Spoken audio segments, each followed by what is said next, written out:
Assalamualaikum warahmatullahi wabarakatuh. Berjumpa lagi dengan saya, Honiatur Rohmah. Setelah sekian lama, alhamdulillah akhirnya kita bisa bertemu ya, meskipun hanya tatap maya. Sebelumnya gimana nih kabar teman-teman semua yang di rumah? Jangan sampai sakit ya, jaga kesehatan terus, makan makanan bergizi, istirahat yang cukup, dan jangan lupa olahraga. Iya, olahraga. Hampir 1 tahun pandemi virus corona menyebar di muka bumi. Bahkan hingga kini belum memperlihatkan tanda-tanda akan berakhir. Yang jelas, banyak hal yang dirindukan saat kita bisa berkumpul secara langsung. Baik di kampus, di tempat wisata, bahkan di Malioboro. Virus corona menghantarkan kita, terutama mahasiswa, untuk tetap belajar meskipun melalui ruang virtual. Ya, kita tahu bahwa pendidikan menjadi aspek penting yang prosesnya menghantarkan para generasi muda untuk menunjang dan menciptakan suatu kemajuan bangsa. Dengan adanya virus corona ini, banyak dampak yang diberikan, salah satunya dunia pendidikan. Pembelajaran harus tetap berjalan dengan memanfaatkan teknologi yang ada. Meski demikian, tidak semua pembelajaran online berdampak negatif loh, seperti isu-isu yang berkembang saat ini. Banyak kan kasus-kasus yang tidak enak untuk didengarkan? Ya, kita tahu sendirilah ya. Siapa sangka dengan pembelajaran online kita dapat tambah kreatif loh. Iya nggak teman-teman? Iya kan? Ya jelas dong, kita bisa mengeksplor kemampuan, keterampilan, dan kreativitas. Lalu muncul nih pertanyaan teman-teman, kira-kira efektif tidak ya pembelajaran online yang sudah dilakukan sejauh ini? Teman-teman bisa jawab sendiri lah ya.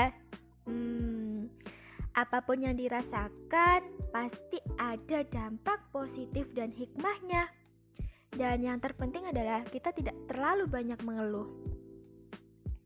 Berbicara mengenai pendidikan bukan berarti kita melulu berbicara pembelajaran yang ada di dalam kelas ya.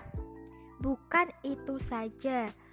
Banyak hal yang dipelajari dalam dunia pendidikan. Salah satunya itu mengenal kebudayaan. Meski pembelajaran harus tetap berjalan, seperti itu juga pembelajaran mengenai kebudayaan harus tetap dikembangkan. Salah satu program yang dikeluarkan Kementerian Pendidikan dan Kebudayaan adalah program Permata Sakti. Program Permata Sakti adalah program pertukaran mahasiswa Nusantara dengan sistem alih kredit yang dilakukan dalam menunjang pembelajaran secara virtual ini. Utamanya yaitu untuk memperdalam warisan budaya bangsa Indonesia. Permata Sakti mengajak kita untuk memperkaya dan memperdalam kebudayaan antar mahasiswa seluruh Indonesia.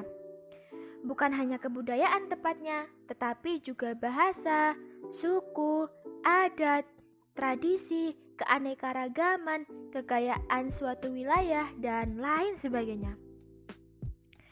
Banyak hal yang diperoleh dalam pemahaman multikultural antar bangsa melalui program ini.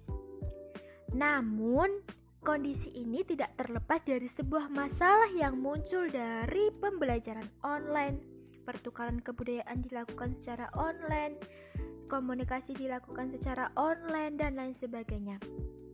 Permasalahan itu muncul baik dari mahasiswa, dosen, maupun sistem yang digunakan. Pertukaran kebudayaan yang dilakukan secara online bisa dibilang kurang efektif hingga berjalan sampai detik ini. Mengapa bisa seperti itu? Karena komunikasi yang terjalin hanya satu arah. Kita tidak bisa bertanya secara langsung kepada narasumbernya, kepada masyarakatnya, kepada pemangku adatnya, kepada pimpinannya, dan itu hanya terbatas pada satu video saja. Yang kedua, kita tahu bahwasanya pembelajaran di era online seperti saat ini yang menjadi kendala utama diantaranya yaitu sinyal internet, kuota terbatas, jangkauan dari kota sangat jauh, dan lain sebagainya. Dan satu faktor utama penghambat pembelajaran yaitu rasa malas. Why? Kenapa rasa malas? Karena ketika kita malas, hambatan-hambatan tersebut bukan untuk diselesaikan, tetapi malah didukung dengan rasa malas kita sendiri.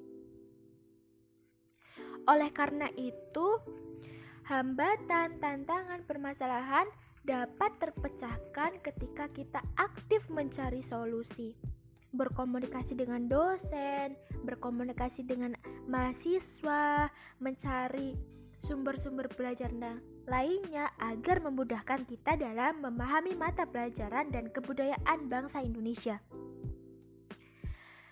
Berhubung pandemi entah kapan berakhirnya, sudah 1 tahun ini kita belajar secara online, bisa menjadi pembelajaran penting untuk pembelajaran kedepannya. Salah satu alternatif yang dapat kita jadikan solusi yaitu yang pertama, kita harus pandai memanfaatkan teknologi.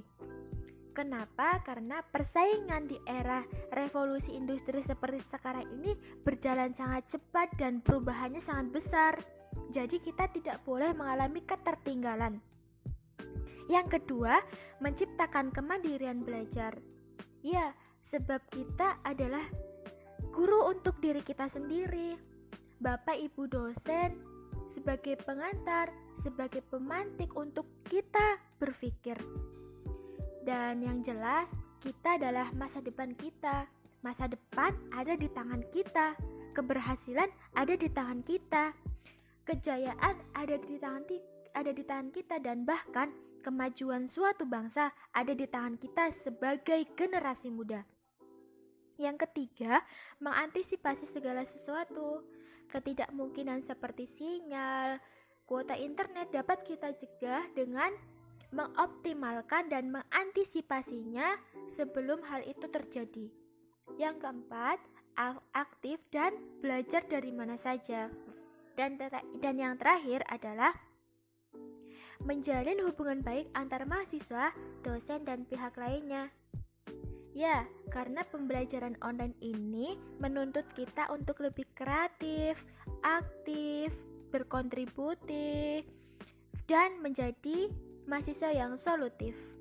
Kita tahu bahwasanya pendidikan adalah senjata ampuh untuk mengubah dunia. Beri aku 10 pemuda, maka akan aku goncangkan dunia.